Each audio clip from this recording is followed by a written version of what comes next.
स्कूलों की समस्याओं को लेकर विधायक जगमोहन सिंह से चर्चा करते हुए स्कूल के निर्देशक, आप देख रहे हैं लाइव तस्वीरें सेक्टर 13 से आपको दिखाई जा रही हैं। बच्चों ने डांस किया, बैसाखी का। उसके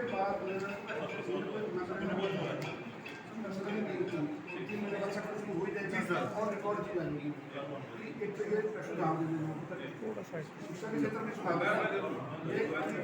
मेरे को क्या पर्टिकुलर वहाँ बातें बताएं। ठीक है सर, वो फिर फाइल उस हिसाब से चलनी शुरू हो जाती है। ठीक है सर, ये मेरे को तब समझना किया। एक आपने कुछ मुद्दे उठाए बेटा, तो सुन लो जरा उसमें क्या क्या है। 134 ए में आनंद साहब बच्चे पढ़ रहे हैं 8 साल से, कोई पैसा ₹1 नहीं आया। 3 साल से सरकार तरफ से ये हर तिमाही आने थे, हर तिमाही आने थे। 36 मतलब महीने से ऊपर हो गए इसका आरटीई में, और 8 साल हो गए 134 ए में, इसमें कोई पैसा नहीं आया। हम क्लियर करते हैं 40 लाख रुपए। एक और छोटा सा और हो रहा है। पहले 31 दिसंबर को वो लास्ट डे होती थी फार्म 6 अप्लाई करने का, मतलब बड़े टेक्निकल इश्यूज है।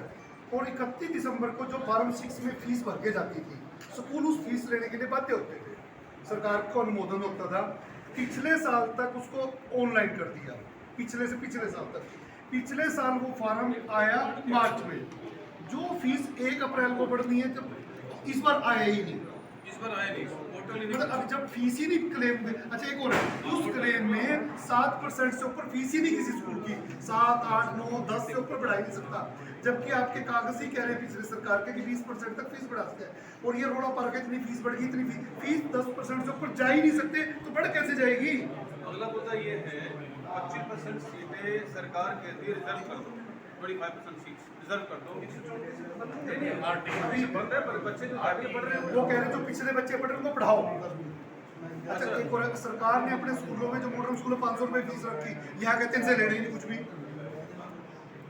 अच्छा 180 का सबको पता है, जो ये आर्थिक आधार के सर्टिफिकेट सबको पता कैसे ये देखो, अगर जिन स्कूलों ने 25% सीटें रिजर्व नहीं करी, पहले हमारा भुगतान करो, उनका पोर्टल सीज कर दिया।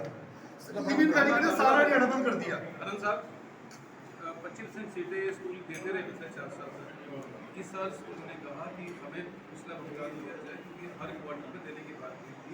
आप वीरवार कंफर्टेबल है? कंफर्टेबल है हमें तो जब मैं आपको एक दिन पहले बता दूंगा, 2 दिन पहले बता। ठीक है सर।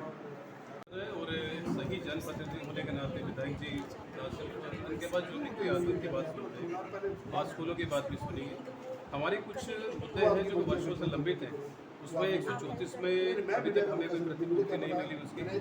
इसके अलावा बहुत सारे मुद्दे और भी हैं जिसको कि हमें विधायक जी ने समय लेके दिया है कि हम मिल के बैठेंगे हमारे शिक्षा मंत्री जी के साथ, उसे कोई ना कोई हल निकालेंगे।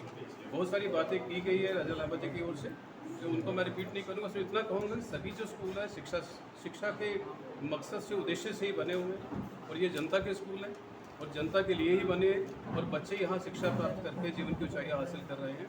तो सिर्फ आरोप लगाने से कुछ नहीं होता है, दूसरे पक्ष की बात भी सुनी जानी चाहिए। और हमेशा जो एक रिस्पेक्ट है जो अभी तक मिलती रही है प्राइवेट स्कूल को, बनी रहनी चाहिए। कोई भी अगर उसको तोड़ता है, बीच में आके नियम के विरुद्ध चलता है, उसके विरुद्ध कार्रवाई होती है, हम उनके साथ खड़े हैं।